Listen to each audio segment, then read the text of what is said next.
Boa noite a todas e todos. Hoje é dia 5 Cinco. 5 de abril de 2022, né? Essa é a 28ª aula do nosso curso de Segurança e Saúde no Trabalho, né?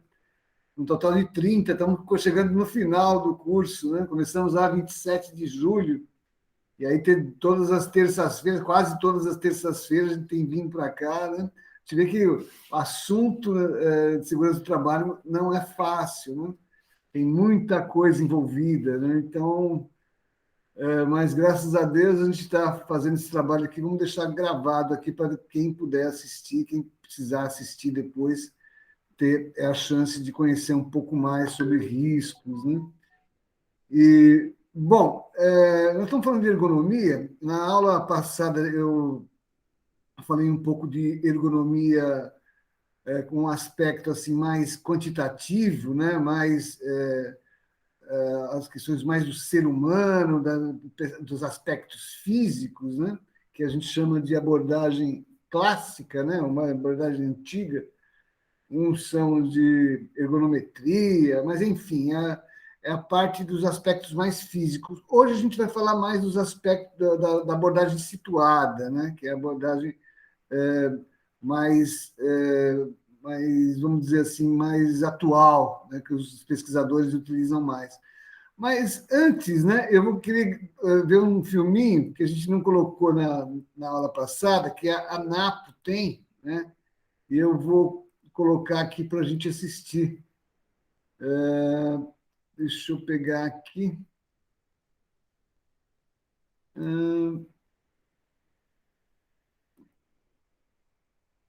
Onde é que está aqui os vídeos? Vídeos.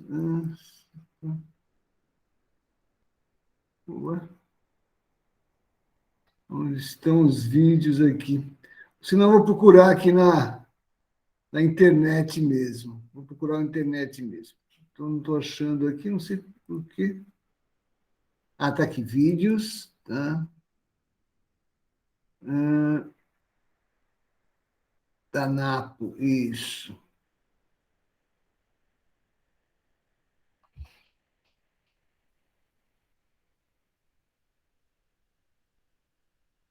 Não sei por... Vai abrir já já. Deixa eu tentar de novo aqui.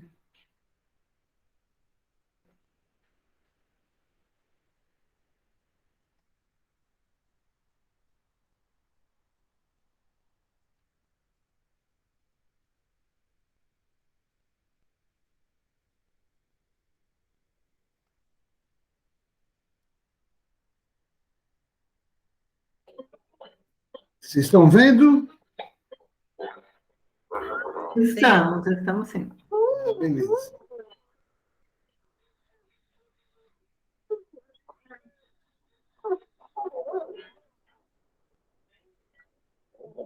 Esse filminho da Napo mostra mais a parte física, né?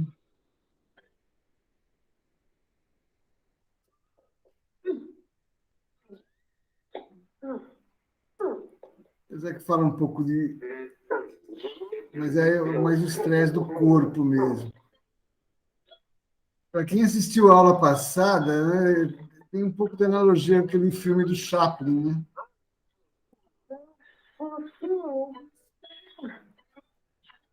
A produção aqui está em baixa, ele quer aumentar.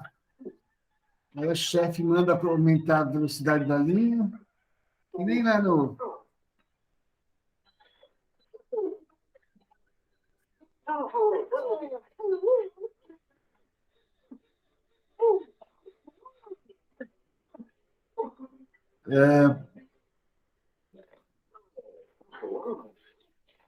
Aumentou a produtividade, mas foi por pouco tempo, né?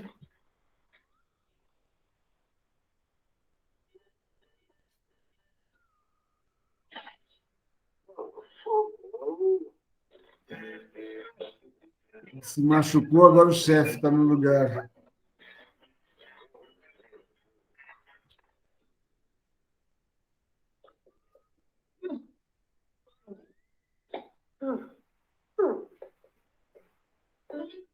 A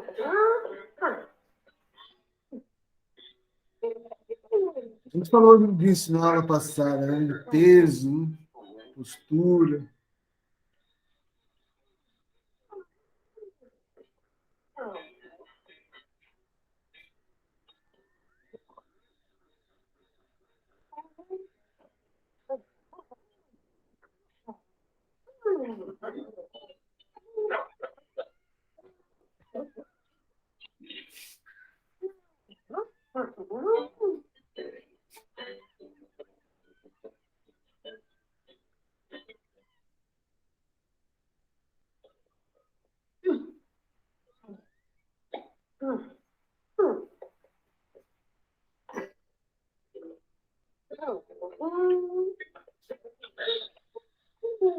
Aí a postura, né?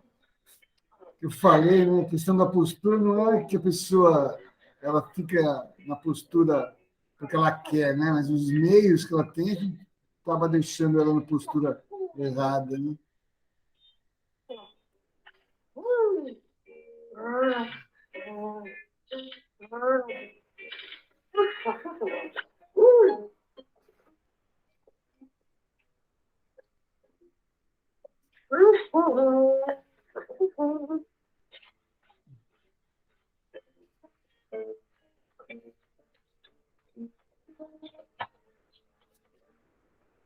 Então, os meios é que fazem com que a pessoa fique com a postura errada. A cadeira aí, Nicé. Vocês falaram que ergonomia é só cadeira. Eu estou rindo aqui da situação. A cadeira aí tem um monte de função aí, né?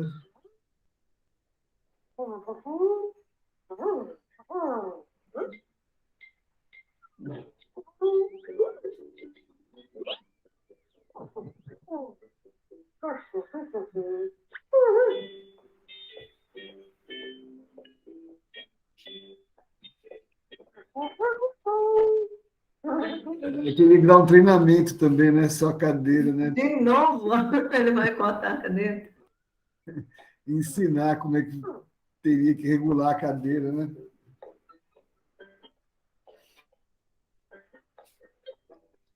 E tem um método também, o NIOSH, né? O NIOSH leva em consideração as cargas, né?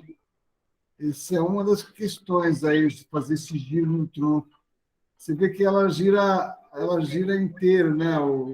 Ele gira o tronco e ela gira os pés também, né? Aqui é uma forma deles mostrarem que a pessoa pode fazer o movimento correto, né? Mas não é.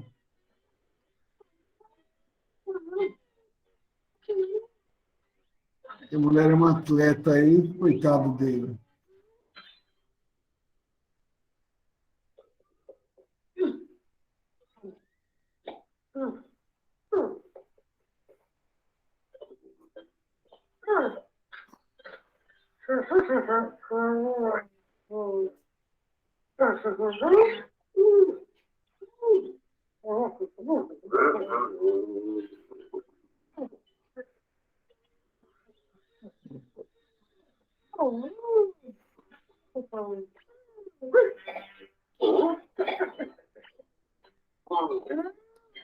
Você pode também melhorar as condições de pega também, né, da carga, né?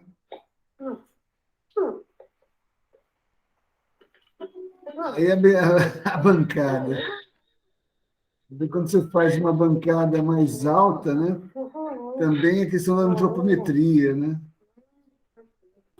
Um baixinho. É. Aí se faz, pelo contrário, com uma bancada mais baixa, uma linha de montagem mais baixa, o mais alto sofre também.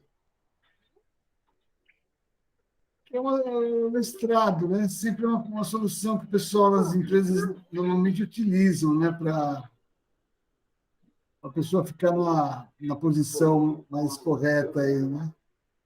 As pessoas mais baixas, né? Mas sempre acaba acontecendo acidente mesmo, esses estrados, acaba tropeçando, caindo.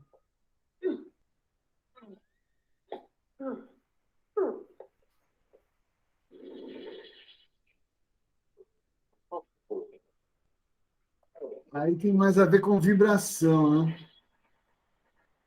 A gente já falou de vibração.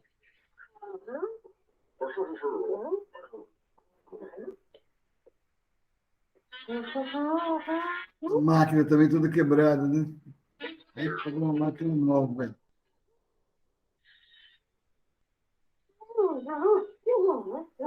Agora sim, né? Uma máquina melhor, mas já está meio tarde.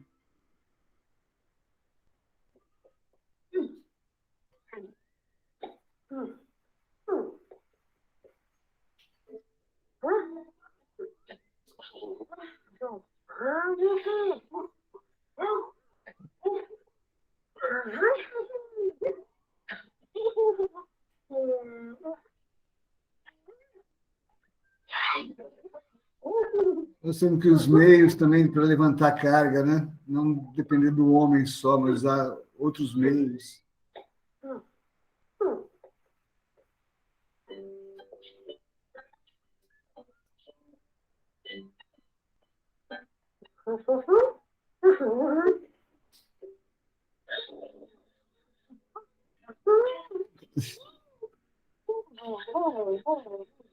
Desde 1800 essa posição aí deve ter dor nas costas, né?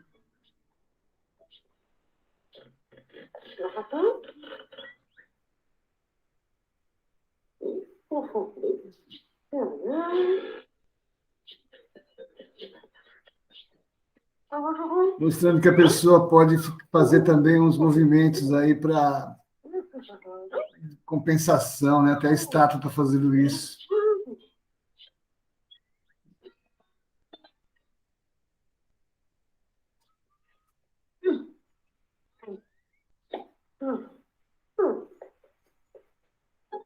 De novo a carga, né?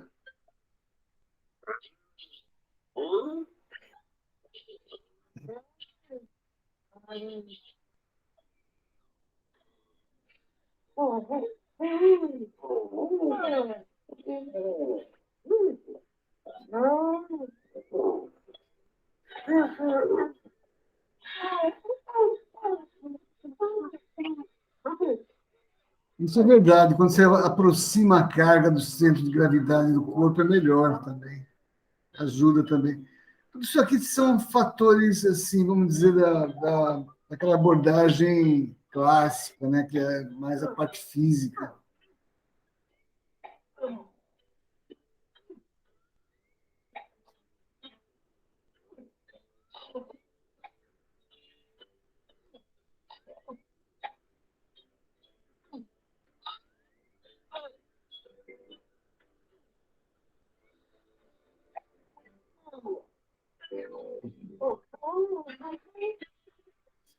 Eles têm sempre esses desenhos da Napo, né? O de ergonomia é esse daí. Eles têm vídeos para várias coisas, né? Agora eu vou começar a pegar o material mesmo da aula nossa de hoje, né? E, bom, hoje, então, na aula passada a gente falou mais dessa abordagem clássica, né? Que até o desenho aí da Napo mostra mais abordagem clássica. Hoje a gente vai falar mais da abordagem situada, né? Essa diferença entre trabalho prescrito e trabalho real, né? Isso até tem um nome, essa abordagem situada, o pessoal chama muito de ergonomia da atividade, né? Porque leva em consideração o trabalho real, não o trabalho prescrito. Falar um pouco da variabilidade, né? Da variabilidade das pessoas, variabilidade da empresa, tem várias variabilidades, né? A carga de trabalho também, e a questão da carga de trabalho ela pode ser maior, dependendo do estresse, da falta de conhecimento do trabalho, enfim. A regulação, como fazer a regulação, né, dessa situação, e de modo operatório, né, ou seja, os macetes também. Primeiro, essa questão do trabalho prescrito, né? O trabalho prescrito, aquilo que está no documento lá nas empresas, normalmente, ó, tem que fazer isso, fazer aquilo. está escrito, normalmente não é real, né? É uma abstração, né? Na verdade, esse documento, né, que as empresas têm normalmente são, uns chamam de instruções de serviço, outros chamam de ordem de serviço, procedimentos de trabalho, existem vários nomes para essas tarefas prescritas, que normalmente são descritas por pessoal de planejamento, né?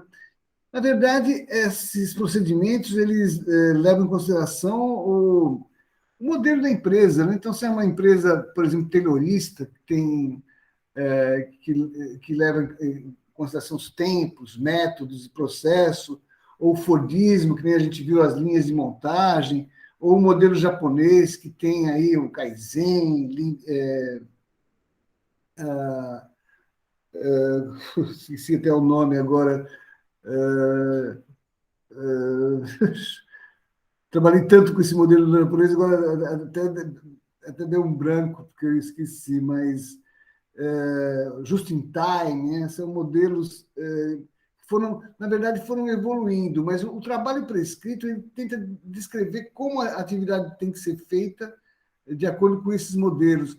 Também o Lean Production, né? Que é a gestão da qualidade total, e agora, recentemente, a indústria 4.0. Na verdade, são tudo abstrações de modo de produção que os engenheiros procuram descrever em papéis, mas são trabalhos prescritos, né?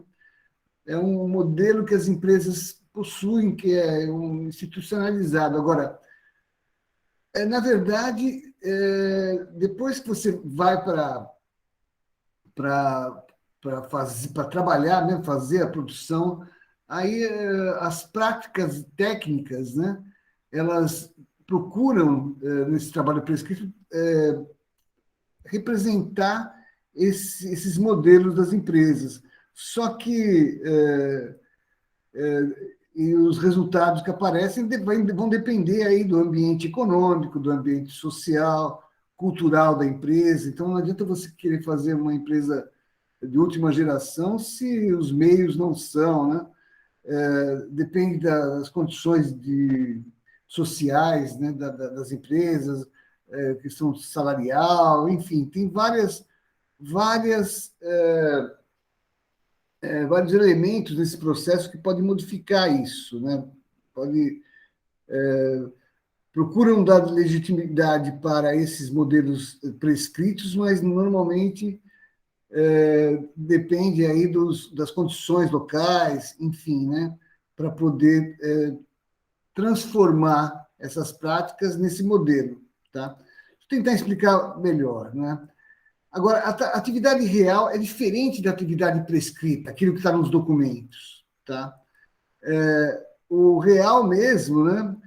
É diferente do que está escrito, porque o trabalhador, por mais que os engenheiros tenham conhecimento científico, dos tempos e métodos, de como deve ser feito o trabalhador, né, ele, ele sempre encontra novas formas de fazer aquele trabalho, tá? Então, ele incorpora naquele trabalho a forma dele trabalhar, tá? Que a gente chama de macetes do ofício. Eu não lembro se vocês, não sei se a Cida Maria Aparecida assistiu, mas, por exemplo, tinha um caso lá de um filminho que eu mostrei na aula passada, o cara pegando uma guia, né? Então, uma guia extremamente pesada, ele conseguia transportar ela girando, quer dizer, ele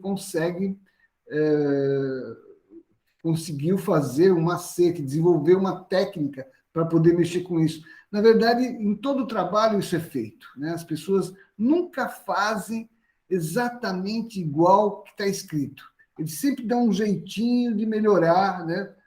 Para o seu corpo, para o seu modo de pensar, para o seu jeito de fazer, né? Então, essa é a diferença básica, né? A atividade prescrita é uma, né? A atividade teórica, daqueles modelos a atividade realmente feita é outra, né? Então, a gente precisa entender que o o trabalho não é igual, né? Não é feito igual está escrito no procedimento. Quando a gente vai analisar um trabalho, a gente precisa entender como é que é feito o trabalho real, como é que ele é feito mesmo. Não só para a questão de ergonomia, mas para a questão de acidente, para entender, né? Então, e o pior, né?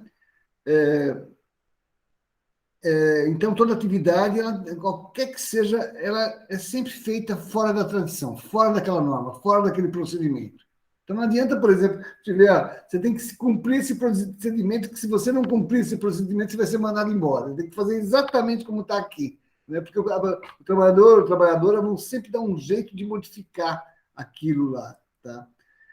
O pior, né, é que muitas vezes o trabalhador ele descobre uma forma melhor de fazer o negócio, mas ele tem medo de falar, né? Medo de falar, porque ele não está fazendo de acordo com o que está escrito nas normas, né? E pode levar até uma bronca.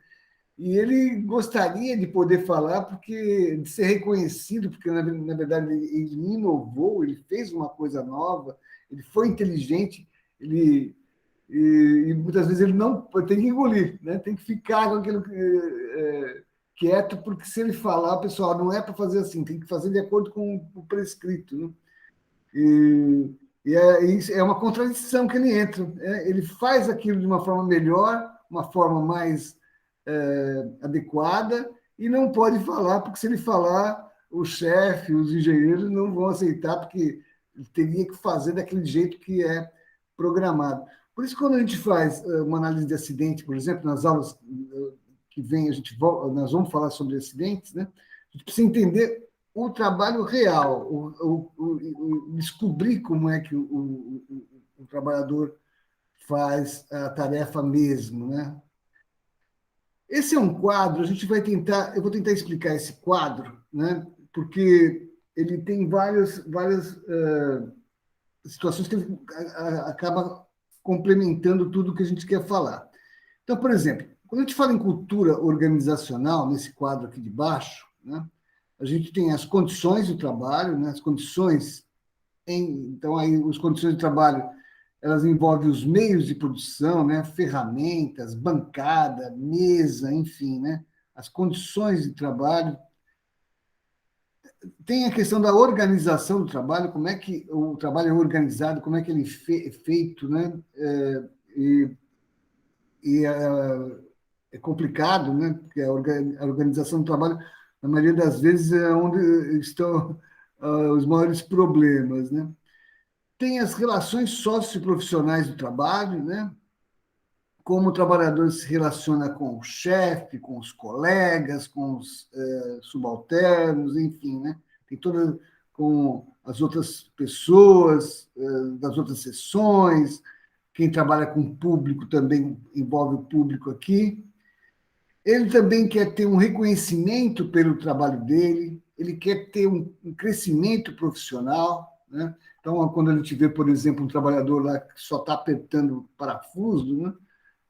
Ou só fazendo uma atividade assim física, ele sofre porque ele não tem esse crescimento profissional, ele não tem esse reconhecimento, ele tá fazendo ali mais por obrigação, né? Uma coisa que, teoricamente, qualquer um fazia, né?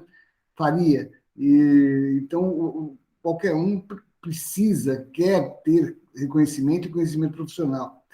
E também, né, tem a vida social, né? Tem a vida fora do trabalho, tem a família, tem os amigos, enfim, né? Tem a vida. Então, se a pessoa casada, né, tem problemas, os filhos infelizes, ou se tem filhos e de repente o filho está doente, quer dizer, tem todos esses aspectos emocionais também da vida social. Então, tudo isso daqui faz parte da cultura organizacional. Quer dizer, o homem não é uma pessoa, não é uma máquina, né? Então, ele tem vários elementos que compõem a cultura organizacional da empresa, inclusive o trabalho dele fora. Tem também, como a gente viu na aula passada, a questão do custo humano do trabalho. Ele tem o lado físico, o aspecto físico que a gente viu aí, peso, postura, todos esses aspectos físicos aqui, tem um aspecto cognitivo, né? Quer dizer, ele saber fazer o trabalho, os aspectos mentais, e também o afetivo, né? O afetivo, ele gostar do que ele faz, né? Ele tem o lado psicológico, né? A gente sempre fala, né? O estado mental dele, tá? E as estratégias que ele tem para trabalhar, tanto individualmente, para fazer o trabalho dele sozinho, quanto com os colegas, tá? E se essas estratégias operatórias, levando isso aí em consideração, são eficazes, né? E a análise ergonômica no trabalho, vocês vão falar muito sobre essa análise ergonômica do trabalho, que, aliás, é uma das exigências da NR17, ou seja, NR17, existem vários itens na análise ergonômica da NR17, que é a norma que trata de ergonomia. Mas uma delas é que toda empresa precisa fazer uma análise ergonômica do trabalho, tá? A gente vai ver o que é isso, tá? Então, se ela é eficaz, né, e foi feita, por exemplo, uma análise ergonômica e tornou todas essas condições eficazes aqui, ele vai ter um bem-estar no trabalho, ele vai se dar bem no trabalho, ele vai ter uma qualidade de vida no trabalho, né? Então, agora, se essas estratégias são inadequadas, né, não foi feita, por exemplo, uma análise ergonômica do trabalho, e isso daí for ineficaz, essas estratégias, ele vai ter um mal-estar no trabalho, tá? E aí pode adoecer, tá? Então, é um método assim que a gente analisa para verificar como é que é a qualidade de vida no trabalho. Então, a análise ergonômica no trabalho, ela auxilia a melhorar a qualidade de vida no trabalho. E se você não tem essas estratégias operatórias, se você não faz análise ergonômica, se você não leva em consideração todos esses aspectos que eu estou falando aqui, você vai ter um mal-estar e vai ter o adoecimento. Tanto o adoecimento de origem mental como de origem físico, né? Como a gente pode dizer, as DORT, né? Distúrbio ósseo-musculares relacionados ao trabalho, as tendinite, bursite, todas as doenças aí que acabam ocorrendo por causa desse mal-estar no trabalho, tá? Uma outra questão, essa questão da variabilidade. A gente viu, por exemplo, até num filminho aí, falamos bastante disso na aula passada, que as pessoas são diferentes, né? As pessoas são mais baixas, mais fortes, mais fracas, enfim, a gente tem várias variabilidades, não só no aspecto físico, como também no aspecto mental, né? Tem pessoas que aprendem mais fácil um trabalho, tem pessoas que têm mais facilidade de falar línguas, então as pessoas são diferentes, vêm de culturas diferentes, de famílias diferentes, de ambientes diferentes, têm uma história de vida diferente, né? Então as pessoas são diferentes, não adianta você querer comparar, né? Falar que todo mundo é igual, as pessoas são totalmente diferentes, né? Então tem que levar em consideração essa variabilidade das pessoas. Não adianta que você achar que todo mundo vai trabalhar do mesmo jeito, que as empresas pensam que é assim, né? Nem aquele modelo fordista, modelo taylorista, né? Que mostra que as pessoas é como se fosse uma máquina e nada, né? A gente tem pessoas completamente diferentes uma das outras. Além da variabilidade...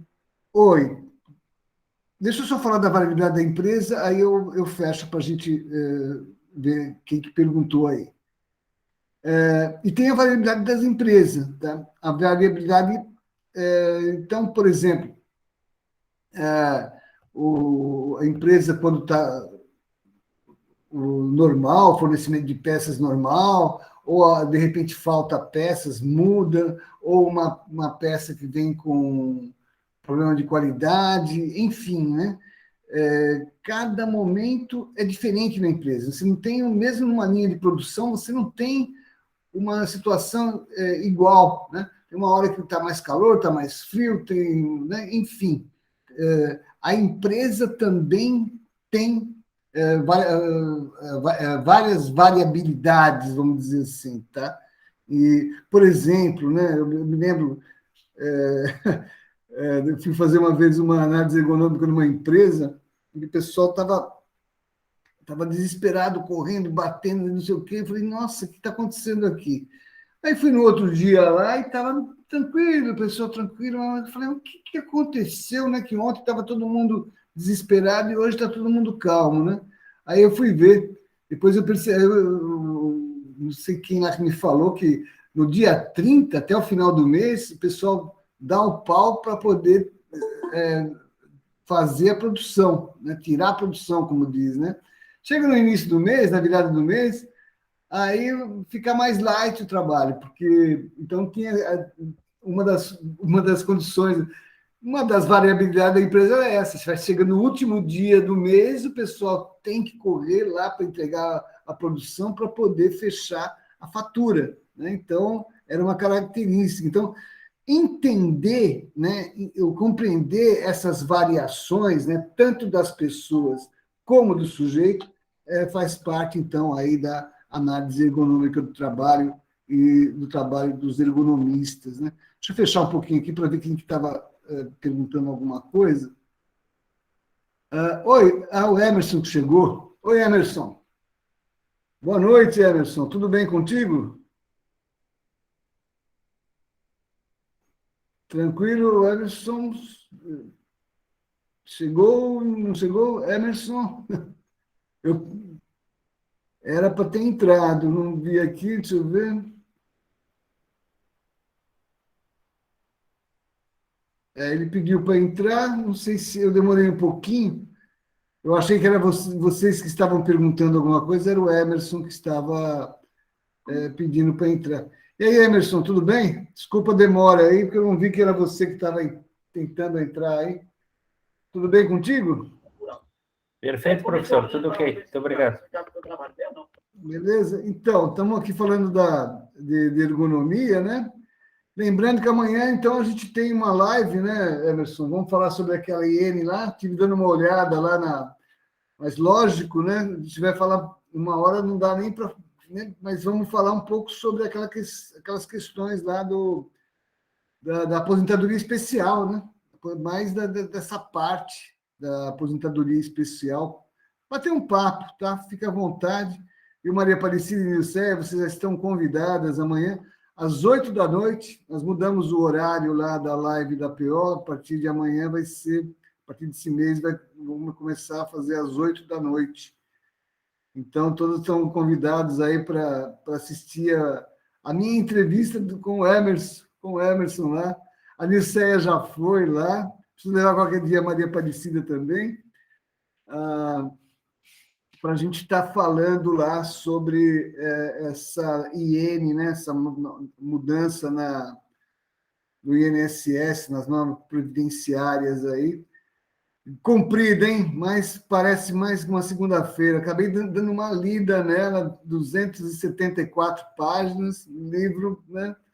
Mas a gente vai falar amanhã, não de tudo, viu? Olha o calhamaço que ele tem aí, mas a gente vai falar amanhã mais de uma parte dela, tá? Vamos falar da aposentadoria especial, né? Aliás, eles colocaram lá também, né, os agentes químicos, físicos, biológicos, tudo isso que a gente tem visto aqui no curso, né, também estão lá nesse calhamaço aí que o Emerson acabou de mostrar aí. Mas vai ser legal a gente bater um papo, porque vai ser, aliás, Emerson, vai ser até um início para a gente, de repente, trabalhar para fazer uma aula específica sobre isso, tá? Então, vai ser mais um bate-papo, né? Uma coisa rápida, que a gente vai conversar mais sobre as mudanças principais aí com relação que afetam a saúde do trabalhador, mas depois para a gente falar com mais detalhes, uma hora só não dá, né? Tem que ser mais tempo para a gente falar, mesmo para falar só sobre essa parte de aposentadoria especial. Então, mas depois eu vou deixar o link aqui, então quem não puder assistir na hora, mas puder assistir depois, né? Vai ficar gravado também. A gente vai ser importante, tá? Vai ser importante, porque que nem a gente fala, né? Nesse curso nosso, a gente falou tanto de PGR, né? De tanto dessas coisas aí, de como fazer um PGR, de como as empresas têm força para poder colocar o que querem, como o trabalhador precisa saber, né, dos riscos para poder se defender. A gente vai ver que nessa mudança aí da Previdência, isso fica mais claro do que nunca, né? As empresas têm se os trabalhadores não souberem como e os documentos que são baseados aí para levar em consideração os riscos, né, para a aposentadoria especial, por exemplo, são todos das empresas que fazem, né? Tanto o LTCAT, como o PGR, como os laudos, enfim, tudo são documentos da empresa, né? Então, se os cipeiros, o pessoal representante dos trabalhadores não souberem identificar os riscos, tá? Estão correndo o risco de a empresa colocar lá, né, no INSS só o que eles acham que é. E outros detalhes, não vai dar para falar agora, né? Mas amanhã a gente vai conversar um pouco mais sobre isso. E talvez depois, viu, Emerson, gravar uma aula específica sobre esse assunto aí, depois a gente conversa, porque tem muito detalhe. Estive vendo lá, amanhã vai ser só o basicão mesmo, o principal, tá? Mas deixa eu voltar aqui, né? Estava falando aqui da variabilidade das empresas, né? Variabilidade das pessoas, né?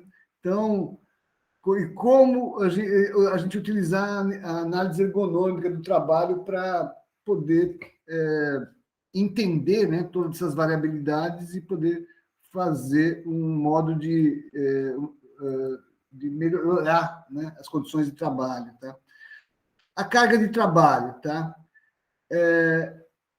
A carga de trabalho, ela, nessa questão que a gente fala da ergonomia, a capacidade que o trabalhador investe na tarefa, tá? Não só a parte física, tá? Ele tem a parte cognitiva, que ele tem que conhecer, ele trabalhar com a mente, ele tem a parte psíquica, que a gente já falou, tá?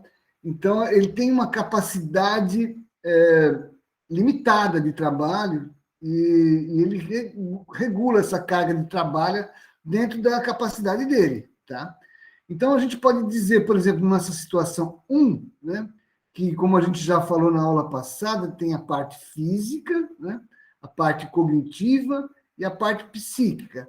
Lembra do caso do motorista do caminhão lá, né, que eu falei na aula passada? Então, o motorista de caminhão, que ele mesmo entrega as bebidas, né, no caminhão de bebidas, ele tem a parte física, né, que ele transporta as caixas de bebidas, tal, do caminhão lá para o bar, para os lugares. Ele tem a parte cognitiva, porque ele tem que saber fazer as notas fiscais, tem que decifrar o trânsito, tem que poder lidar com essas questões aí de tratar o cliente, o dono do bar. Tem a parte psíquica, porque ele tem que lidar com as questões do trânsito, briga, parada em lugar que o pessoal não gosta, enfim, né?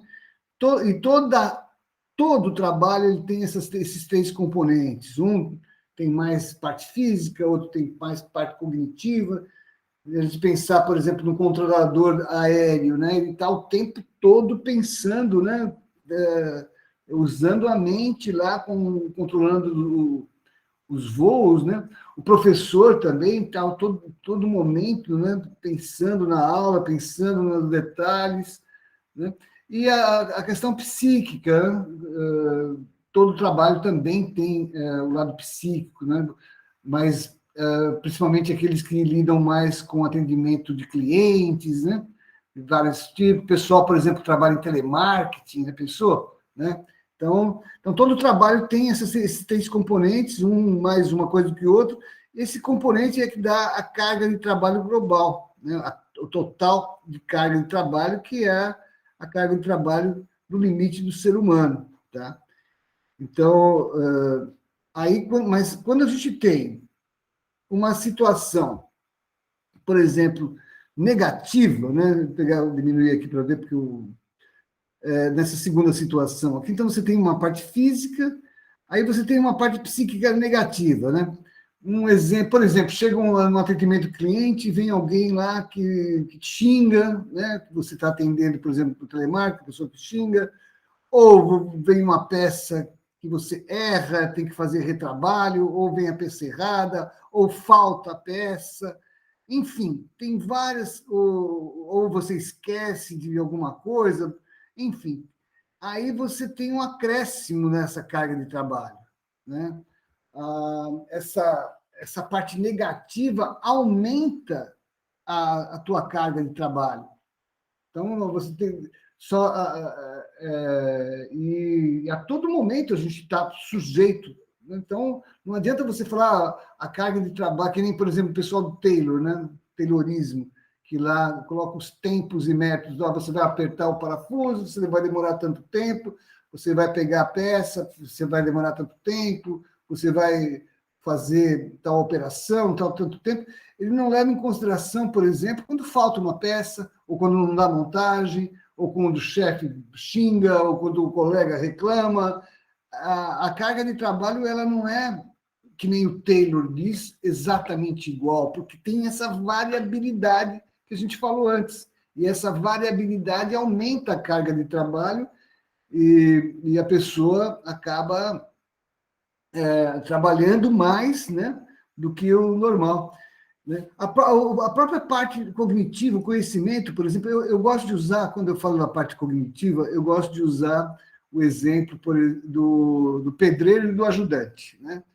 Vocês já viram um pedreiro colocar um tijolo, né? O pedreiro vai lá, ele coloca o tijolo, né, com a linhazinha de referência, ele coloca uma quantidade de massa, dá uma batidinha aqui, uma batidinha ali, põe o tijolo e vai para o outro. Tá?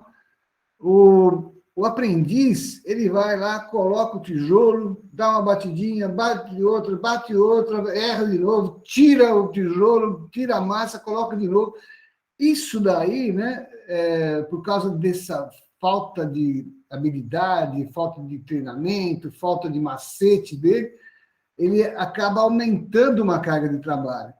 Se você pegar, por exemplo, uma pessoa que é prática, né, no trabalho, na atividade, e pegar uma outra pessoa que está aprendendo, você vai ver que a pessoa que está aprendendo ele vai fazer muito mais ações técnicas, né, muito mais... Que nem o ajudante pedreiro, ele vai fazer muito mais batidinhas lá no tijolo do que o outro que tem experiência. Quer dizer, então, as pessoas que não têm a parte cognitiva ou desenvolvida ainda, têm uma carga de trabalho maior do que uma pessoa que já tem experiência. Né? E, normalmente, nas empresas, né, quando o pessoal define os métodos e processos, eles não dão lá uma carga de trabalho diferenciada para um e para outro, né? Coloca o tempo que eles dão para fazer uma determinada tarefa é o mesmo para todo mundo. Né? Então, a pessoa que é mais nova, ele vai ter que trabalhar mais para fazer a mesma produtividade que uma pessoa que tem mais experiência, tá? Essa questão da carga de trabalho, então, né? Que é diferente de cada um. Lembra que eu falei que as pessoas são diferentes, né? As pessoas, além das pessoas são diferentes, a empresa também é diferente, isso aí muda, varia o tempo todo, e essa variação é que aumenta, então, a carga de trabalho. Tá? Isso que eu quis dizer aqui. Deixa eu pegar outra situação, né, para a gente poder enxergar toda essa tarefa de uma forma mais holística. Né? Então, a gente tem o trabalhador aqui, ou a trabalhadora, né? E a pessoa, né, ela tem um nível de formação, estado instantâneo, aquela questão da variabilidade, a mesma pessoa ela é diferente ao longo da jornada. Né? Então, de manhã, por exemplo, tá mais descansada. Ela vai trabalhando e vai se cansando. Né? Durante a tarde já é uma outra pessoa, está mais cansada. No final do dia, então, né, a pessoa, dependendo se a atividade é física, não importa se é física ou cognitiva ou psíquica, a pessoa vai estar no final da tarde diferente do que ela entrou de manhã. Né? A pessoa vai variando. A mesma pessoa varia durante o dia. Né? Então, isso tem a ver com o estado instantâneo da pessoa. A vida fora do trabalho também tem relação, né? Se é uma pessoa que, por exemplo, né, bebe direto ou faz estripulia, enfim, dorme pouco, né? Então, tudo isso aí acaba levando para o trabalho também, tá? E aí você tem um contrato de trabalho, né? Tem uma tarefa para fazer, uma atividade, você acabou de falar essa diferença de tarefa prescrita, atividade real, e tem a empresa, né? A empresa vai depender da atividade, vai ter atividade que é mais complexa, tem atividade que tem exigências físicas maiores do que outras, a questão da organização do trabalho, né? De como que a organização do trabalho, que é importantíssimo dentro da empresa, né? Você faz isso, depois faz aquilo, como, né? Cada empresa tem a sua organização, e muitas são bem desorganizadas, e os meios de produção, os dispositivos técnicos, né? Então, em empresas que têm mais desenvolvido do que outras. E tudo isso daí vai ter uma carga de trabalho física, cognitiva opa, deixa eu voltar aqui. E psíquica, né? A gente já falou sobre isso, tá? Que vai ter interferência direta na saúde da pessoa, tá? E essa carga de trabalho também vai ter uma relação direta com a produtividade. Então, a gente tem todo esse contexto para a gente olhar quando a gente olha para uma atividade, né? Para Bom, então a gente tem os bens, né? O serviço, a produção, os serviços, o ponto de vista da atividade, né? O que é feito, a racionalidade produtiva, né? Como é que a pessoa faz o trabalho, os processos de trabalho. Então, tudo isso daí você tem que fazer ampliar, né? Tem várias tensões em todos esses elementos aí, e o que se faz para resolver isso é ampliar os espaços de regulação. Quer dizer, a pessoa, por exemplo, o aprendiz, por exemplo, tem mais tempo para aprender a fazer a tarefa, tem mais tempo para fazer a tarefa do que uma pessoa que já tem experiência. Por exemplo, né? Ter tempo de recuperação também. Então, você modifica essas tensões, deixando a pessoa livre, né? Aumentando aí os espaços de regulação, ou seja, reduzindo a carga de trabalho. Tá? É assim que a gente consegue, então, resolver esses problemas ergonômicos, né? Podemos falar de ergonomia. E agora eu vou falar um pouco de análise ergonômica do trabalho. Né? O que é uma análise ergonômica do trabalho, inclusive é exigida na NR17. Tá? Então, primeiro, né, você tem entender tudo isso que a gente falou sobre as situações de trabalho. Tá? E aí a gente tem que fazer uma análise da demanda, né? Entender quais são os principais problemas da empresa, tá? Os grupos de trabalhadores, né, das diversas atividades. Aí a gente utiliza indicadores para isso, né? Indicadores de produtividade, indicadores de acidentes, indicadores de absenteísmo, quer dizer, de falta no trabalho, para entender a demanda, entender o contexto da empresa, entender onde o bicho pega, falando português correto, né? Porque a empresa ela é grande, né? Então você vai ter que identificar onde são as situações mais críticas, tá? É isso que seria a análise de demanda, identificar onde o bicho pega, onde tem mais problemas, onde as pessoas ficam mais adoentadas, onde elas têm mais acidentes, mais dores, mais doenças, enfim, entender. E para isso é necessário fazer uma análise da demanda, entender como a empresa funciona como um todo, os processos, as pessoas, né? As sessões, né? Tem que dar uma geral, né? Os produtos que são feitos, enfim, né? Analisar os agentes químicos, os agentes físicos, enfim, dar uma geral na empresa. E aí também analisar as tarefas, né? Entender as tarefas, entender os riscos das tarefas, quais os riscos de acidentes, riscos de doenças que podem estar contidos nessas tarefas. E também na atividade da pessoa, na atividade real, né? O que a pessoa realmente faz, tá? Dar um diagnóstico, fazer a relação entre as doenças e os acidentes que ocorrem na empresa com o que a pessoa faz. É o que o pessoal chama de nexo causal, né? Entender as causas de doenças em função do trabalho, né? Fazer uma relação entre causa, né, das doenças e o trabalho, nexo entre as doenças e os acidentes e o trabalho. Eu fazer o que o pessoal chama de diagnóstico. Entendendo essa análise, né, aí sim, né, fazendo essa análise ergonômica aqui, que está em vermelho aqui, aí a gente vai para o desenvolvimento de soluções, né? E aí fazer, por exemplo, equipamentos melhores, né, para melhorar a postura, ou mexer na questão organizacional. Aí a gente vai pensar nas soluções para os problemas que foram encontrados lá, tá? E aí a gente vai fazer uma implementação das melhorias, normalmente baseado num cronograma, onde vai ter as prioridades, né? Ou seja, onde tem mais, onde for mais críticos, fazer primeiro, né? E aí depois, muitas vezes, utilizar normas para isso, tá? A gente falou, principalmente na aula anterior, a questão da antropometria, né? Biomecânica, existem várias ferramentas para se poder fazer essas análises aqui, e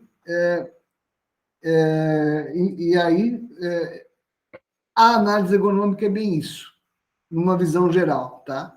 Então, essa parte vermelha faz parte da análise, né? É uma análise ergonômica, e essa parte verde faz parte da solução, né? De como você vai resolver os problemas ergonômicos que foram identificados na parte vermelha aqui. Muito se fala em laudo ergonômico, né? O que seria um laudo ergonômico? O laudo ergonômico é praticamente essa parte vermelha aqui, né? Onde a pessoa, por exemplo, chega lá, identifica a causa da doença, né? Da doença, a pessoa tem um problema nas costas, aí vai lá, descobre que ela pega um peso excessivo, uma carga excessiva várias vezes por dia, em várias condições. Aí você vai chegar à conclusão de que ela tem aquela doença na coluna, né, aquela lombalgia, por causa daquele trabalho. Isso é um laudo ergonômico, ou seja, você fez a avaliação, a análise e identificou a causa da doença. Isso é um laudo, né? Identificar a causa. A análise ergonômica não é um laudo. Tá? A análise ergonômica é fazer esse laudo, né? Identificar a causa, mas também propor soluções e acompanhar o desenvolvimento das soluções. Tá? Então, a análise ergonômica não é só identificar o problema, e sim corrigir o problema. Tá? Então, essa é a diferença básica entre laudo, né? Laudo é sim ou não, né? Ficou doente por causa disso. E a análise ergonômica não é só isso, é identificar os problemas e também propor soluções e acompanhar soluções até a resolução dos problemas, vamos dizer assim, né? Bom, falando em geral, né? Então, de novo, aqui nós temos o operador, né? Esse operador tem as suas características físicas, psicológicas, sociológicas, a gente já falou sobre isso bastante. As competências, né? O operador também tem as competências dele. A gente viu que tem as atividades físicas mais cognitivas, as ações, né? E ele tem o sistema de trabalho. Um sistema de trabalho interpretado pelo operador. Aí que tem metas e submetas, critérios para resultado, produção, né? Tem o sistema tecnológico, o posto de trabalho, o sistema empresarial, organizacional, o ambiente físico, as políticas socioeconômicas, os outros operadores que auxiliam. Então, isso tudo aqui é um sistema de trabalho interpretado. Tá? Ele também tem um sistema de trabalho real, né? O que é real, e aquele prescrito, né, que a empresa coloca. Então, a gente, na verdade, a gente tem três situações, né? Uma, que o operador interpreta o que ele acha que ele é, né? Que muitas vezes não é o real, né? Tem o real, que realmente ocorre na empresa, e tem aquele que o pessoal descreve lá, prescreve, né? Com os seus procedimentos de trabalho. Então, são diferentes, entender que tem essas diferenças também. Tudo isso aí vai ter uma resposta, né, dos produtos, vai ter o ambiente do sistema de trabalho, tá?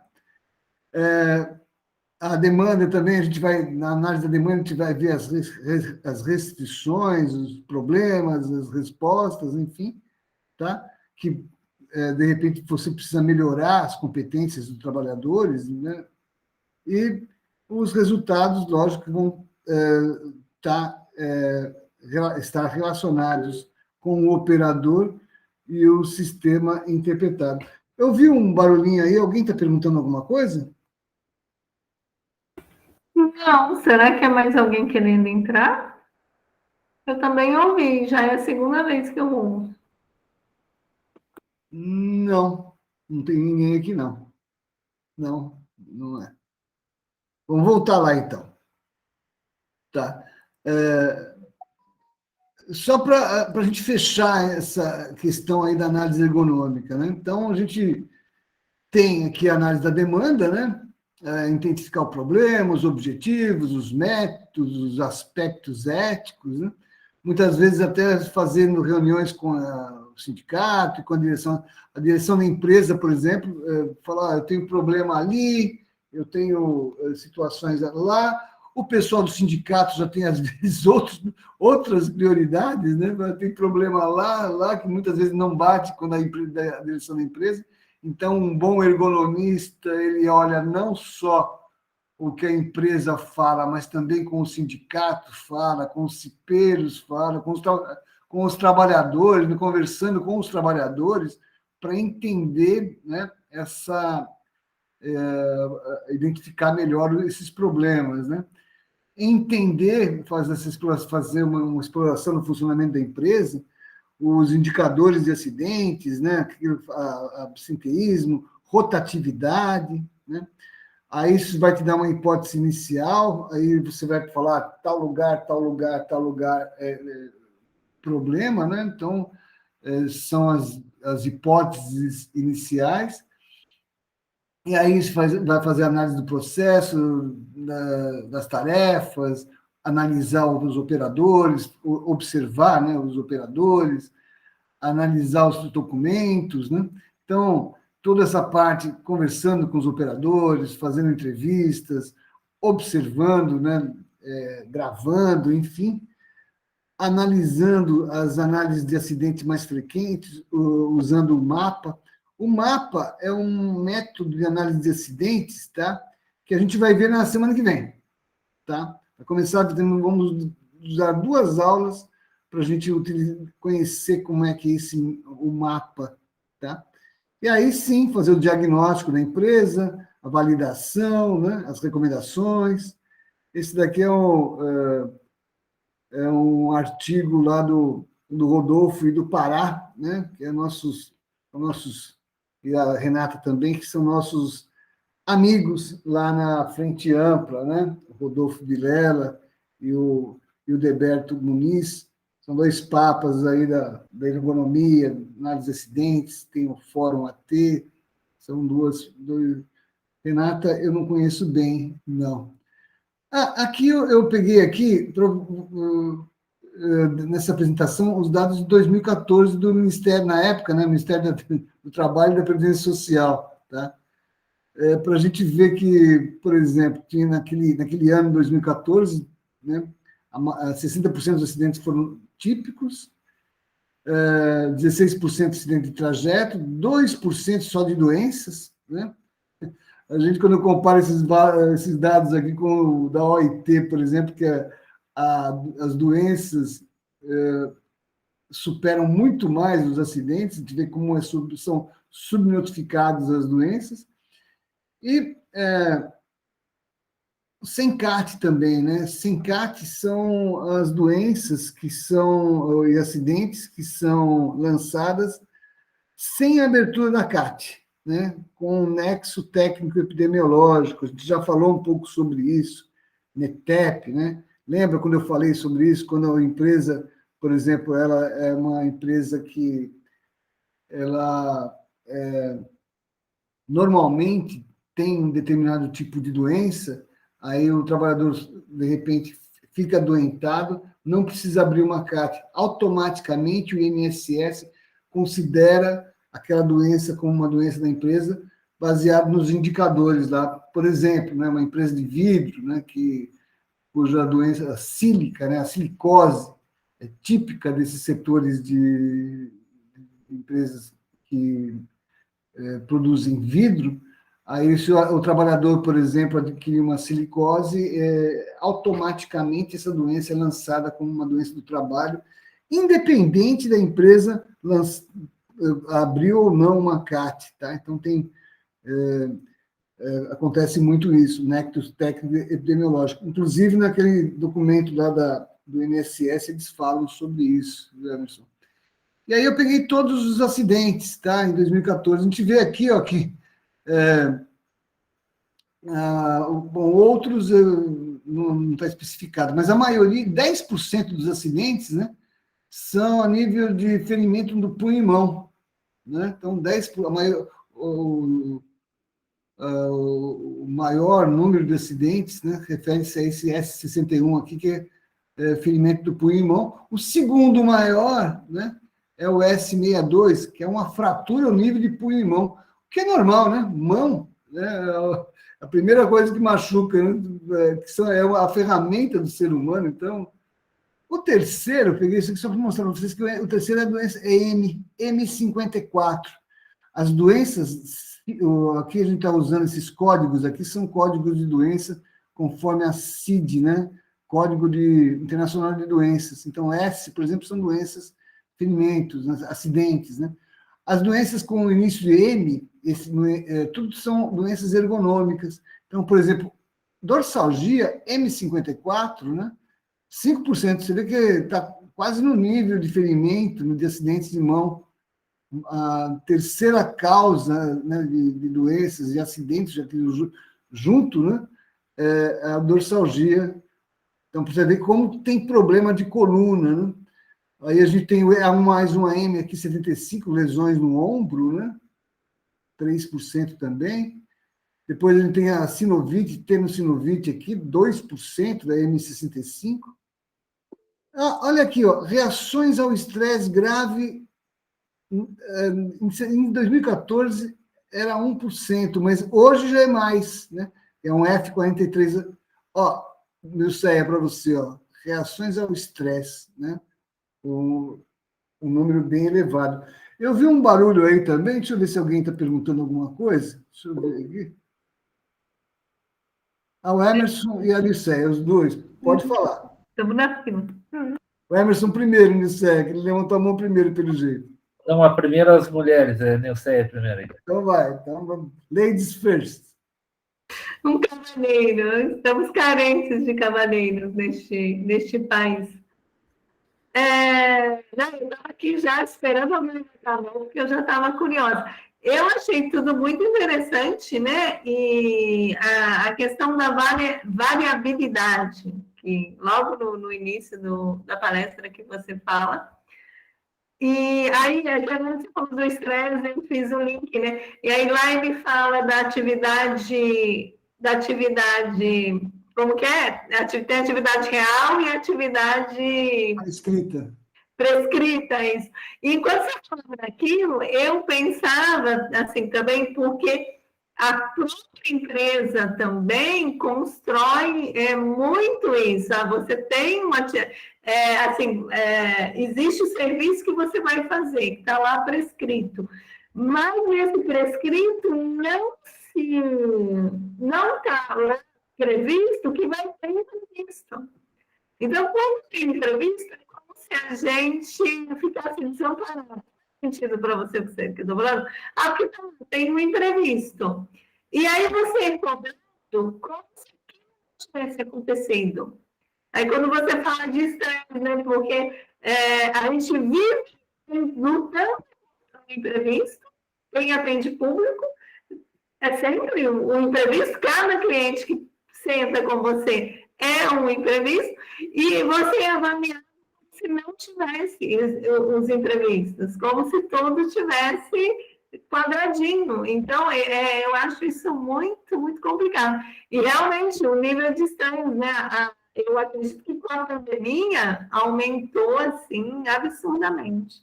O meu, pelo menos, aumentou, né, professor? Isso aí a gente, assim, lógico que eu estou falando aqui uma visão bem, assim, genérica. A gente o ideal para a gente fazer aqui seria, por exemplo, fazer uma análise ergonômica, né? Ou ler alguma análise ergonômica já feita. A gente não vai ter tempo para falar sobre isso, tá? Mas, de uma maneira geral, é isso, tá? Entender que são muitas variáveis, né? Então, não é uma coisa simples. Que nem, por exemplo, né, antes eu Emerson falar só rapidinho, se você usasse análise ergonômica, por exemplo, para frigorífico, né, aí você iria, por exemplo, identificar, né, as situações mais críticas no frigorífico, né, e aí propor soluções para o frigorífico e tal. Enfim, se você aplicasse a NR17 no frigorífico e fizesse análise ergonômica do jeito que eu falei aqui, você equacionaria ou reduziria bastante os riscos de acidentes, os problemas ergonômicos do frigorífico. Só que como o pessoal não faz as análises ergonômicas como deveria, né, o pessoal teve que fazer uma norma nova, uma norma NR36 para tratar o frigorífico, já identificando os postos mais críticos. Então, se você ler a NR36, parece que é uma análise ergonômica para frigorífico, né? Porque o pessoal não fazia o que tinha que fazer. Isso acontece em toda a atividade hoje ainda, sabe? A gente não tem as análises ergonômicas não são feitas do jeito que deveriam ser feitas, tá? Normalmente é para cumprir tabela, o pessoal vai lá, mexe na cadeira, né? Aquele negócio bem básico mesmo, e só para inglês ver, ou auditor fiscal ver, e os problemas mesmo da empresa, né? Na área que deveria ser identificado na análise da demanda, não é feito, né? Ninguém conversa, ninguém analisa a empresa inteira, enfim, né? Então, mas se for, o ideal, né, seria que fosse feito, tá? Emerson, fica à vontade aí, pode falar. Na realidade, o professor já suprimiu agora nessa última fala do senhor essa questão. O lamentável, como o senhor estava falando, o problema é que ninguém, vamos lá, né? Não generalizar tanto. Raras exceções. Várias exceções, mas essa falta de compromisso que faz com que as coisas destoem de uma previsão que legalmente, considerando não só as NRs, mas considerando todo esse arcabouço jurídico, se tem legislação para franquear um trabalho em proteção à saúde do trabalhador. O problema é fazer. E eu vejo a dificuldade hoje está nessa linha também, não só da atuação do governo, porque o senhor falou, o fiscal do Ministério do Trabalho. Isso é quase que uma atividade extinta hoje. Então, quem ainda está fazendo alguma coisa é o Ministério Público do Trabalho, mas é visão coletiva. E quando já está aquilo estourando, já tem 200 denúncias, é que eles vão tomar uma atitude.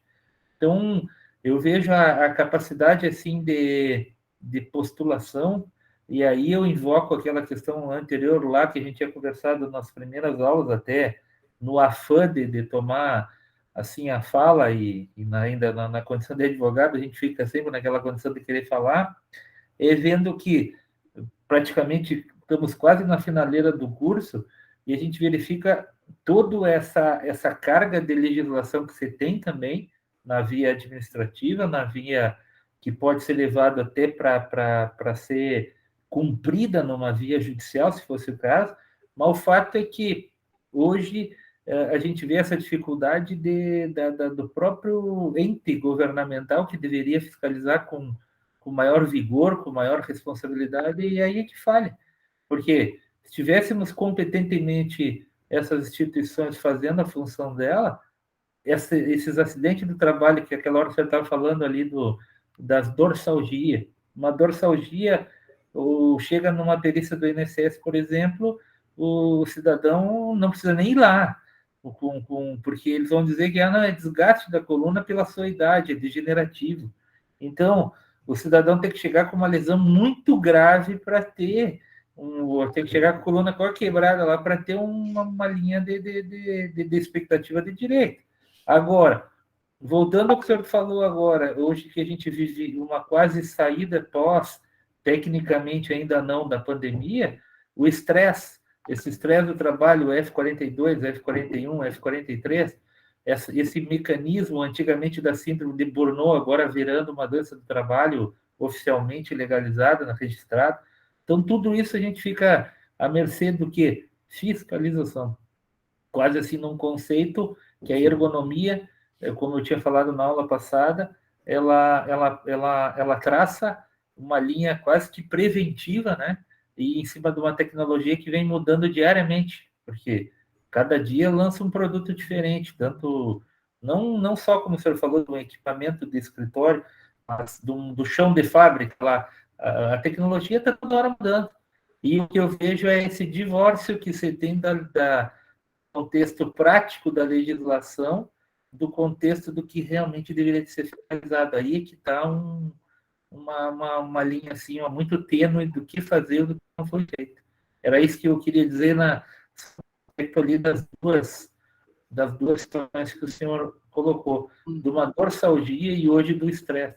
Efetivamente, uma população inteira está sofrendo estresse e nem está sabendo. Então, falta esse contato muito técnico por parte dos entes governamentais em realmente fazer as suas funções, o perito, o fiscal, enfim. Eu acho que é aí que está o engodo, assim, de que se poderia avançar à frente de uma responsabilidade de nível coletivo. Enfim, a minha palavra é mais assim numa linha como eu sempre lhe digo, do que é prático e o que a gente tem para fazer, né? E o contexto do movimento sindical deveria estar 70 vezes 7 mais atuando em cima disso aí, até na defesa coletiva do trabalhador, né? E quando você, falando do aspecto prático, né, quando só não tinha NR36 ainda, o auditor chegava na empresa e autuava uma empresa, por exemplo, um frigorífico, falando assim: você não fez análise ergonômica do trabalho, eu vou dar uma multa porque você não fez uma análise ergonômica do trabalho. Uma multa, né? Aí resolvia lá as cadeiras, como se cadeira fosse um problema do frigorífico, né? Mas está na NR17, resolviam lá no escritório, e o grande problema do frigorífico, que é na produção, né? Não fazia análise ergonômica e tomava uma multa pequena.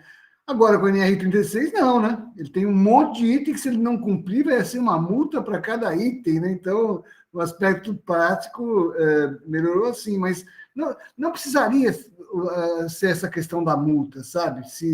Se as empresas fizessem do jeito que tem feito.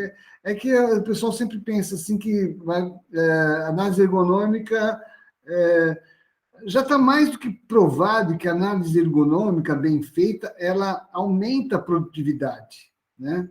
Aumenta a produtividade, mas as empresas não enxergam assim. Não enxergam assim. Acham que é mais uma burocracia. Falando sério, pode falar. Professor Gilmar, eu vou pedir para o senhor parar a apresentação. Nós estamos em 2 telas. Essa é uma das coisas, né? Tá. Não. Tá, mas... Bom, Você eu vou continuar aqui, tá? Porque só para terminar aqui. tá. Então termina, depois a gente começa mais à vontade. Então, aquelas sem carta, os acidentes também sem carta registrada também, a maioria, olha, M dorsalgia, M75 lesões no ombro. Então, a gente vê aquelas do nexo técnico epidemiológico também. As doenças também, então, a maioria só M, né? O M de problemas de ergonomia, a F, que é a questão do estresse, o resto é M também, né? A maioria são M's aqui também, de doenças também, tá? Só para a gente pensar de novo, né? Já antigo isso, né? Meios de produção, boas condições, falar de boas condições de trabalho. O que é isso, né? Meios de produção adequados às pessoas, tá? Então, quais são os meios, né? As ferramentas pensadas para as pessoas com pegas adequadas, equipamentos adequados, enfim, né? Pensando nas pessoas, tá? A gente na aula passada a gente falou muito sobre isso. Ninguém pensa nas pessoas. Eu estava vendo uma vez o pessoal que trabalha com agrotóxico, né, que coloca aquele negócio nas costas lá. Então, o cara sai, nem do avião, estou falando do trabalhador mesmo, o rural. Ele pega aquele negócio pesado nas costas, né, ainda veneno, e ele sai jogando aquilo lá. Quem inventou aquilo lá não pensou na pessoa, né? Então, a gente tem aqueles trabalhos que eu mostrei, na maioria das pessoas, as pessoas que projetam os equipamentos não pensam nas pessoas, não pensam em fazer meios adequados às pessoas, tá? Os objetos de trabalho também que sejam inócuos, né? Que não, a gente pega muitas vezes ferramenta com quina que corta a mão, enfim, né? Os postos de trabalho ergonomicamente projetados, né? Levando em consideração a altura das pessoas, as limitações das pessoas, os fatores ambientais, o clínico social também, a organização do trabalho, os turnos. Um aspecto importante na ergonomia são os turnos do trabalho. Eu me lembro bem, lá na empresa que eu trabalhava lá, a gente tinha turnos rotativos, né? Então, o pessoal ficava 15 dias trabalhando de dia e depois mudava 15 à noite, depois 15 de dia, 15 de noite. O que acontecia? O ser humano ele tem um relógio, né, interno, né? Então, quando ele estava se acostumando, por exemplo, ele trabalhava de dia, quando ele estava se acostumando, passava para a noite. Aí, quando ele estava se acostumando, aí a pessoa, por exemplo, trabalha à noite e não consegue dormir de dia, porque ele se habitua a dormir, mas na hora que ele estava acostumando, virava de novo. Uma das condições que a gente melhorou bastante esse aspecto foi colocar turnos fixos, né? Então, a pessoa ficar trabalhando à noite, só à noite. Pessoa trabalhando de dia, só de dia. Né? Então, isso, para falar de turno, a gente tinha que falar muito mais. Né? Quando é necessário o regime de pausas? Eu acho que sempre é necessário um regime de pausas, para qualquer tipo de atividade. Né? Até a nossa aqui. Qualquer atividade tem que ter pausa, tá? Para a pessoa poder dar uma paradinha, né? Tem que dar uma... nem que for para parar, para não fazer nada, sabe? Né? Tomar um café, enfim. Sistema de remuneração adequado? Sim, né? Sim, o salário tem a ver com os estresses das pessoas, né? A pessoa recebe um salário de miséria, trabalha para caramba, né? Enfim. E o trabalho deve trazer satisfação para o trabalhador. A gente vê que conforto na ergonomia é necessidade, tá? Falar em conforto é uma necessidade. Então, o trabalhador tem que ter satisfação para o trabalho, tá? Promover o desenvolvimento pessoal, trabalhos que agreguem outras coisas, sabe, para o trabalhador, ele aprender a fazer coisas novas. A gente estava falando na aula passada sobre a questão do rodízio, né, como é importante a pessoa fazer outras atividades, né, para sair daquela mesmice, né? Então, não só sobre o aspecto físico, né, porque ele vai utilizar outras partes do corpo, mas também o aspecto mental também, tá? Deixa eu ver. Bom, eu falo um pouco aqui sobre as origens da ergonomia, inclusive o Ramazzini. Eu até mandei lá no grupo já aquele livro, né? No capítulo 2, ele descreve lá as doenças dos escribas e notários, que eles chamam, né? Notários, lá, os caras que faziam nota lá, que acabam tendo os problemas. O Ramazzini foi o primeiro que relacionou, né, os trabalhos às doenças, né? Fez o nexo causal lá no ano de 1700 já, né? Morreu em 1714. Aliás, aquele trabalho a apresentação do Dr. René é fora de série, né? Que eu coloquei lá no grupo.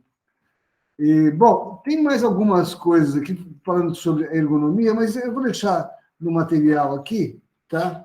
Mais para consulta, mais para ler depois, porque a gente já está 8:20 aqui, eu acho que a gente pode aproveitar esse tempo nosso aqui para a gente bater mais uma conversa do que ficar falando no material, tá? Mas aí deixa o material para depois vocês darem uma olhada, tem outros aspectos, em questão, inclusive aquela questão, né, que a gente sempre fala, né, porque não é, quando fala da parte psíquica, né, não é só falando de assédio moral, assédio sexual, não é só isso. Por exemplo, trabalho bancário, vamos falar que você conhece bem, né?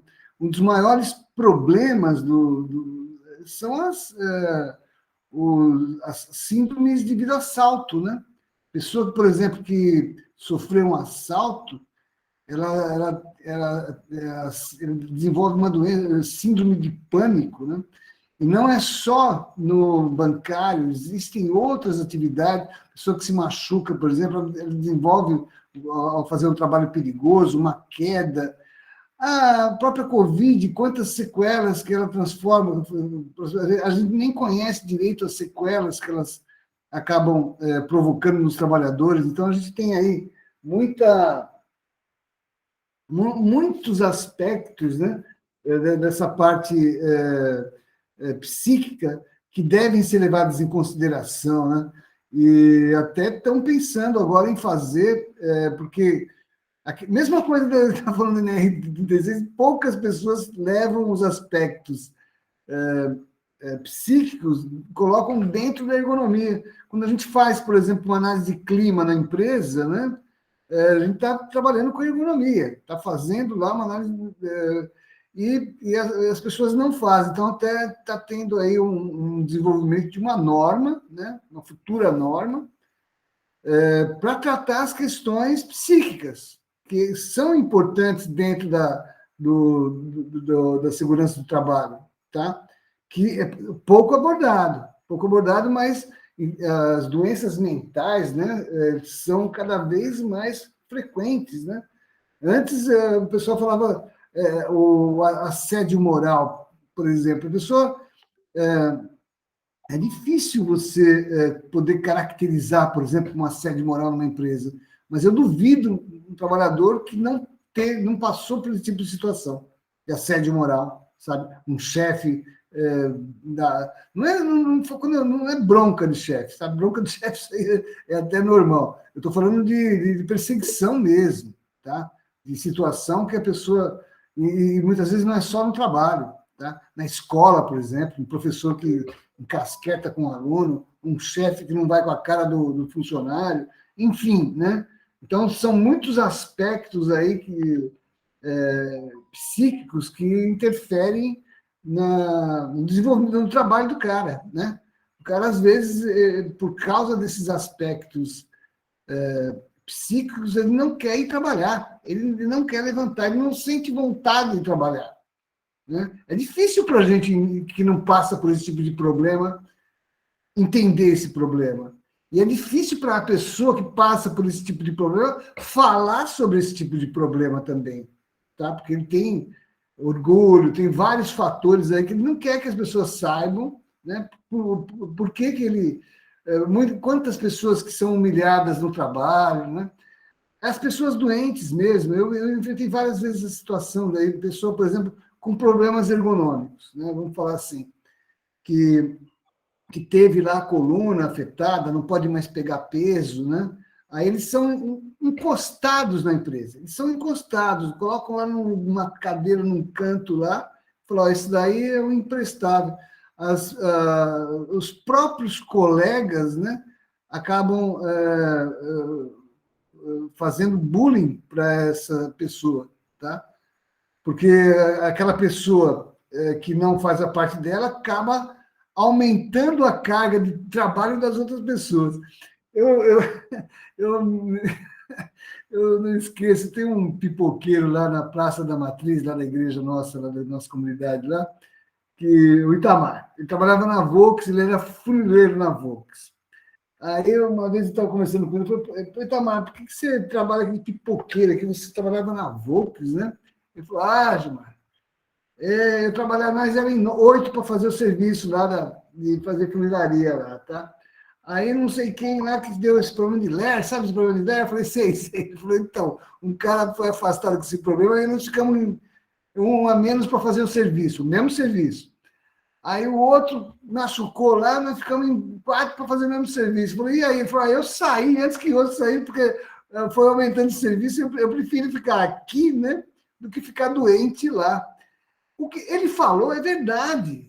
Assim, a verdade é que as pessoas vão ficando doentes e vão aumentando a carga de trabalho das outras pessoas.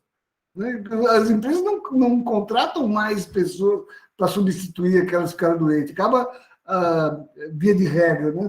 Acaba aquelas pessoas que ficaram fazendo a atividade, aumentando a carga de trabalho daquela que acabam... E isso, para eles, é motivo de ficar com raiva daquela pessoa que se machucou. E como é uma doença, problema de coluna, tal, que é difícil você identificar, né? Assim, um acidente, você vê que a pessoa se machucou, cortou, saiu sangue e tal, mas um problema de coluna, muitas vezes a pessoa acha até que é mentira do trabalhador, acha que ele está fazendo corpo mole, né? Como é que ele chama? De lerdo, né? Ele usava o ler para falar, ele é um lerdo, que é um bullying.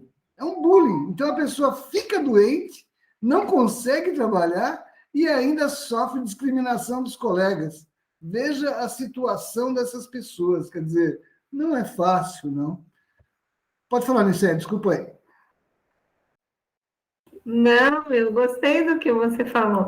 E isso tem a ver com o que o Emerson falou, né? Que assim, a gente... E a sociedade está muito dizendo, as pessoas vão vivendo, assim, eu imagino assim, eu percebo quase sem pensar, né?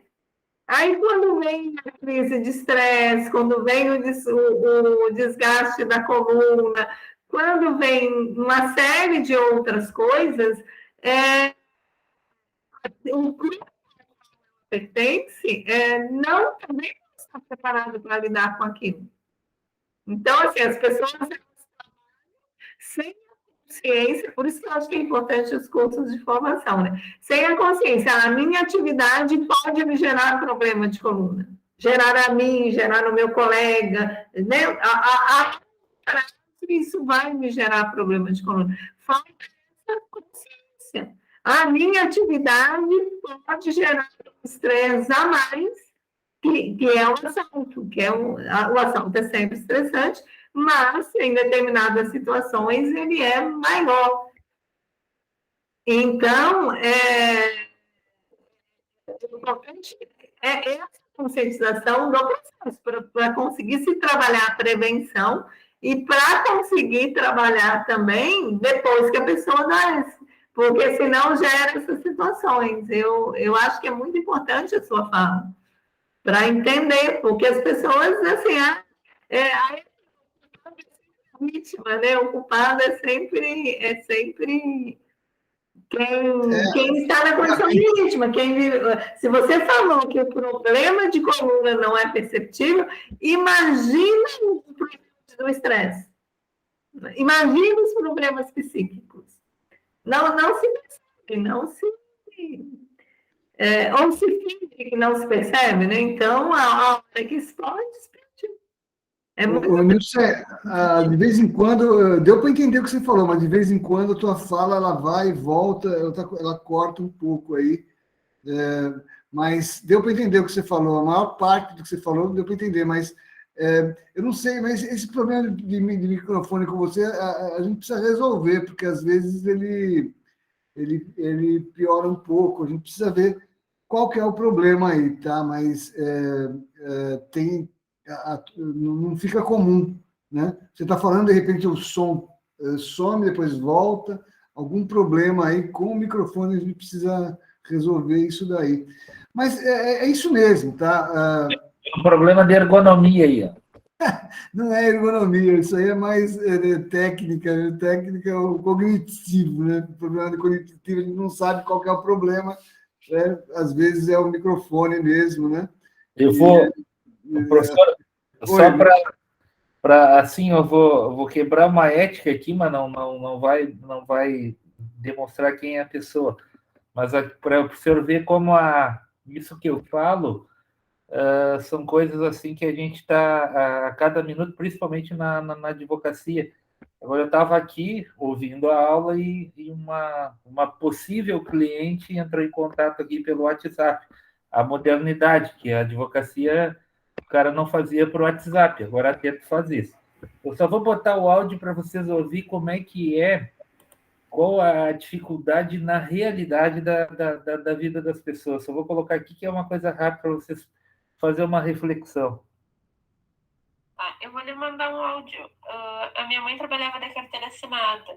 Aí ela teve um rompimento no aneurisma que ela nem sabia que ela tinha, né? Passou mal, ficou um tempo na UTI.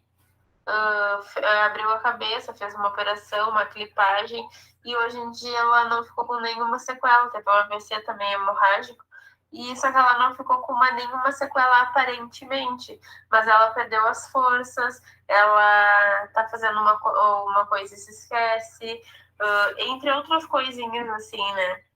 Dessas poucas sequelas que ficam. Às vezes ela tá falando e acaba esquecendo o que ela tá dizendo. E então eu gostaria de ver com o senhor para ver se acha se tem alguma chance, alguma possibilidade de uma aposentadoria. Porque ela ficou encostada por um bom tempo. Um tempo de pandemia, que daí 2 anos. Um tempo de pandemia que não era presencial. Aí todo mês aprovavam ela, né? Só que agora voltou presencial e eles reprovam lá. A gente já tentou com uma advogada, não deu certo. Aí eu gostaria de ver se o senhor conseguiria pegar a causa, como é que funciona, se acha que tem alguma possibilidade, se o senhor já ganhou uma causa parecida. Ela toda a vida trabalhou na carteira assinada. Durante esses 2 anos ela permaneceu, porque ela trabalhava na carteira assinada, né? Permaneceu com a carteira assinada. Só que agora, a advogada dela, que ela estava anteriormente, que ela não está mais, pegou e disse para ela que era melhor a patroa colocar ela para rua. Resumindo, colocou ela para rua, ela não conseguiu se aposentar, não conseguiu se encostar e agora está sem salário nenhum. Eu gostaria de uma posição, se o senhor tem mais ou menos para nos passar alguma coisa que acha que é. O Jorge, ele é meu montador, eu sou gerente. Então, vocês veem que o senhor vê o drama da situação, não é só a questão da legislação, porque toda vez eu venho aqui e faço uma fala assim, um pouco, às vezes até agressiva, mas é para justificar que eu vejo esse drama dia e noite. E, às vezes, o pessoal também, vou falar um pouco também da minha área, não está preparado para absorver também com tanta responsabilidade o que se mostra de direito e às vezes não tem nem conhecimento disso que o senhor vem falando há 28 aulas. Então, hoje a gente verifica assim, ó, é uma situação que a gente além de todo esse desmonte dos direitos que vieram sendo retirados, ainda a gente sofre com a incompetência ou a falta de compromisso também dos atores envolvidos que deveriam ter. Então, isso aqui é uma crise que a gente verifica diariamente do que vem acontecendo. Pegar essa aqui, tu multiplica por 100 por mês. Então, é isso que às vezes eu falo, imagina no país inteiro como não está. Essa é uma realidade que a gente vivencia também pós-pandemia, que foi quase que um paliativo que foi dado ali, um momento de assim, resolutivo, vamos dar benefícios só encostando documentos ali, e foram criando os verdadeiros problemas que agora, quando voltou a presencialidade, de fato está voltando, mas já estão de greve de novo, eles liquidam com os direitos das pessoas. Então é isso aqui que eu vejo, todo esse aspecto, professor, de todo esse trabalho desenvolvido, teria que ter uma reação, e aí explico o lado político, aquele que eu tinha dito anteriormente, que deve se ter, porque fica faltando esse vácuo, enquanto isso as pessoas estão se rebentando pelo meio do contexto. Aqui só como uma forma só de dar um pequeno reflexivo para você, isso que chegou agora aqui, não faz 20 minutos. Eu fui olhar o sistema, também o sistema não está rodando, então a gente às vezes se torna vítima do sistema que é criado para liquidar com a vida de uma pessoa. Não, eu entendo, e saber que, por exemplo, todas essas pessoas aí acabam ficando lá na mão, né, na mão de alguém, né, na mão de um perito do INSS, né, ou na mão de um juiz que vai ajudar a causa, ou na mão de uma empresa que não vai querer reconhecer que ela foi uma causadora dessa doença, né? Porque aí todas as empresas são responsáveis pela saúde do trabalhador. Se a pessoa ficou doente na empresa, a chance da empresa ter causado essa doença é muito grande, né? Só que hoje em dia não querem reconhecer, né? Não querem, né? Complicado, viu? É complicado, mas a gente vai lutar, vamos ver o que a gente pode fazer. Eu tenho certeza que você vai ler aquela IN lá, ver qual ela se encaixa, né? Mas um outro material muito bom que seria legal ler também, viu, Emerson? Você, principalmente, trabalha muito com esse negócio de perícia, é aquela tese de doutorado da doutora Maria Maeno, né? De perícias e imperícias, né? Foi muito bom aquele material dela. Eu vou ver se eu coloco no grupo, se eu não esquecer, até anotar para não esquecer. Muito bom, que ela fala de perícia. E eu conheci também um médico, amigo meu, está no Nordeste agora, que fez o mestrado comigo lá na Fundacentro, e ele era perito.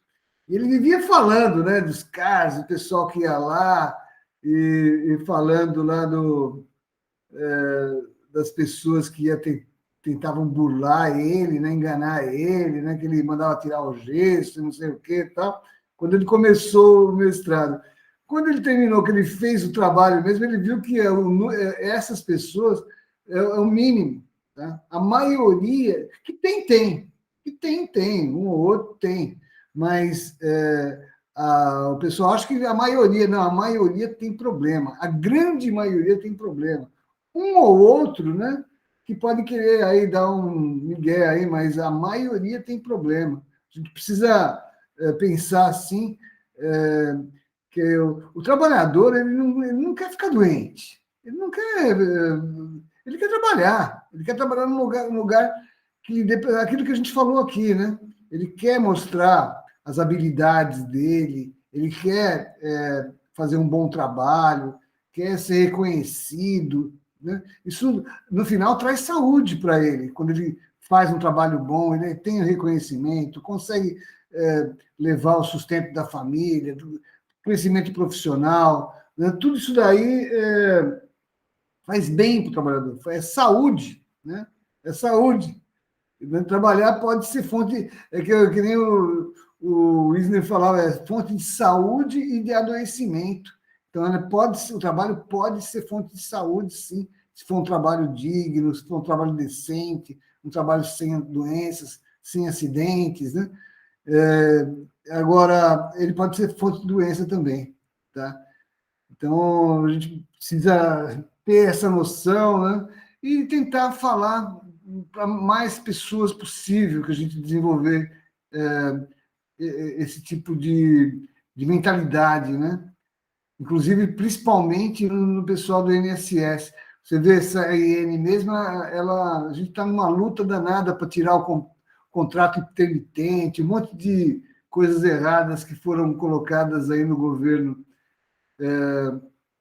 foram colocadas ainda nesses governos aí, desde o do golpe na Dilma, e agora nessa IN aí eles legalizaram tudo, né? Acertaram tudo, trabalho intermitente, não sei o quê, deixaram tudo, legalizaram as ilegalidades, né?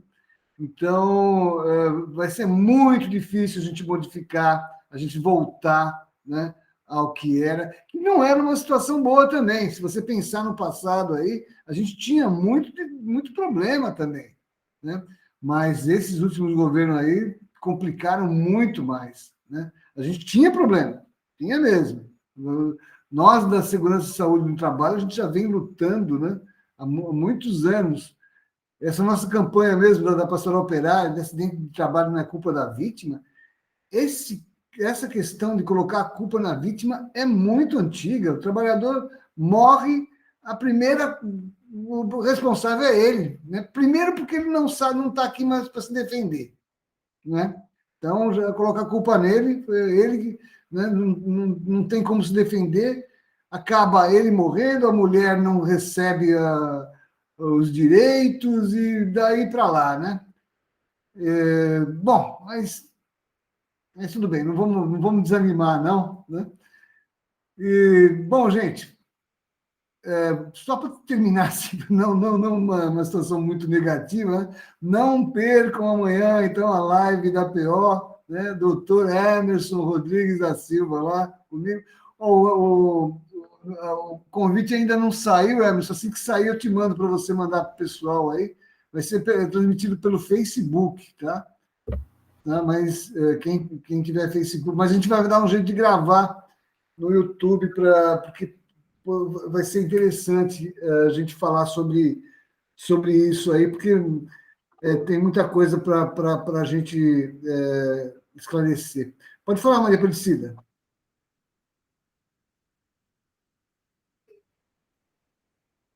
Microfone. Tem que mandar o convite para a gente poder conseguir acessar. É isso mesmo. Eu mando sim, pode deixar que eu mando, tá? Professora, estou contemplada com a conversa aí de todos.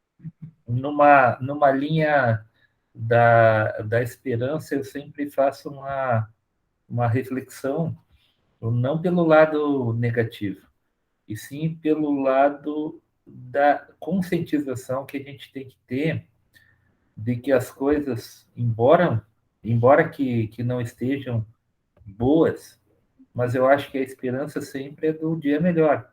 E o fato que eu tenho assim, eu acho que como todos aqui na sala, a gente tem fé em Deus. E Deus é essa energia tão positiva que nos dá missões a cada um de nós com uma responsabilidade que às vezes praticamente no invisível a gente não sabe até que ponto é. E eu vejo que essa propagação de nós estarmos aqui numa sala já há várias semanas, ela tem um alcance, embora que não tenhamos na sala tantos, mas o reflexo da energia, quando a palavra é lançada ao universo, ela vai conspirar um monte. Então, embora que pareça que é um momento que a gente fica aqui meio de tristeza, eu vejo que é um momento de busca de mudança. E toda busca de mudança é nós dar do presente para fazer essas mudanças. Então, eu vejo que aqui a gente tem sempre uma semente de resistência, e não uma resistência contestativa, uma resistência positiva, e assim, ó, num contexto muito claro, se aqui a gente está, não é por acaso, e é assim a gente vai buscar. Então, que eu tenho uma linha daquela, faça valer a pena. Então, a gente tem que fazer valer a pena a cada momento que a gente está aqui, né? Vida é dada e aqui a gente está para ter o último suspirinho da terra, a gente fazer alguma coisa positiva. Então, que Deus nos proteja amanhã. Gratidão pelo convite também e pela confiança depositada. E amanhã a gente vai tentar dar o que é de melhor para, assim, a palavra. A palavra é o que muda, pode destruir e pode construir. Então a gente pega essas aulas, toda essa construção que a gente vem fazendo aqui e vamos tentar propagar. Essa é a nossa intenção, assim, a decoração, usar a pastoral como uma fonte de luz, conhecimento. Então, é por aí, essa é a nossa missão. Até amanhã, professor, com todo o carinho, sem essa de doutor, porque eu não sou doutor, sou apenas um lutador aqui, uma advocacia que faço bem plena e bem direta e com responsabilidade e com carinho, que é isso que eu aprendi dos meus pais, faça com carinho, porque isso conspira na vida. É isso aí. Legal, Emerson. Boa noite, então, a todos e todas. Só um acréscimo aí, né? Que a gente já passou a pena sempre falando, né? Esse esperar, essa esperança não de esperar, mas esperança de esperançar, né? Quer dizer, lutar para melhorar as coisas. Boa noite, gente. Até a Boa próxima. noite. Até amanhã. Tchau, tchau. Boa noite a todos.